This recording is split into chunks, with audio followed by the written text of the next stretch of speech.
ఇప్పుడున్న సొసైటీలో గౌరవంగా బతకాలంటే డబ్బు కావాలి. కష్టపడి ఉద్యోగం, వ్యాపారం చేసుకుని జీవించేవారు కోట్లు సంపాదించడం కష్టం. అందుకే కొంతమంది అడ్డదారుల్లో డబ్బు సంపాదించాలని చూస్తుంటారు, కానీ చట్టం చేతికి దొరికిపోతారు. కొంతమంది జీవితాలు రాత్రికి రాత్రే మారిపోతుంటాయి. అందుకు కారణం లాటరీ.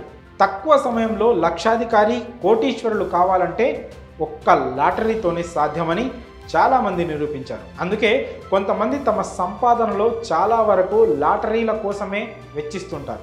కానీ కోట్ల మందిలో ఎవరికో ఒకరికి మాత్రమే లాటరీ రూపంలో అదృష్ట లక్ష్మి తలుపు తట్టుతోంది.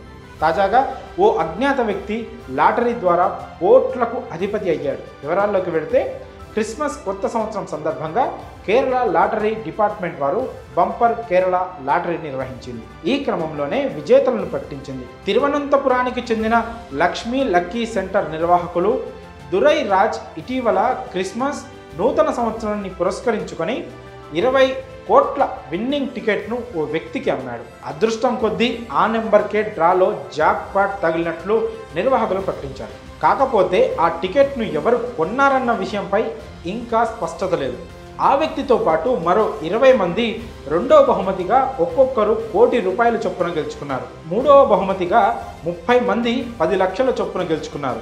కాగా క్రిస్మస్, న్యూ ఇయర్ సందర్భంగా బంపర్ కేరళ లాటరీ టికెట్స్ 400 మందికి విక్రయించినట్లు తెలుస్తోంది.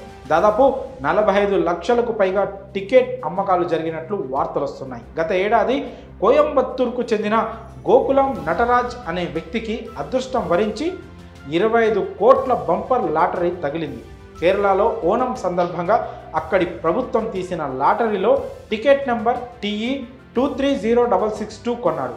ఈ టికెట్ని పాలక్కడ్లోని వలయాడ్ సమీపంలో ఉన్న భవ ఏజెన్సీ వారు అమ్మారు. 25 కోట్లలో 30% ట్యాక్స్ పోగా 17.5 కోట్లు నటరాజ్ అందుకున్నారు.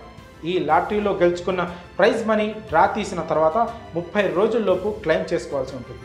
5,000 లోపు అయితే నేరుగా లాటరీ కొనుగోలు చేసిన వెంటనే తీసుకునే అవకాశం ఉంటుంది. కానీ అంతకు మించిన నగదు అయితే వారి టికెట్లను బ్యాంకు లేదా ప్రభుత్వ లాటరీ ఆఫీసులో ఇచ్చి నగదు తీసుకోవాల్సి ఉంటుంది. మరి ఈ లాటరీ టికెట్స్ గురించి మీరేమనుకుంటున్నారో మీ అభిప్రాయాలను కామెంట్స్ రూపంలో తెలియజేయండి.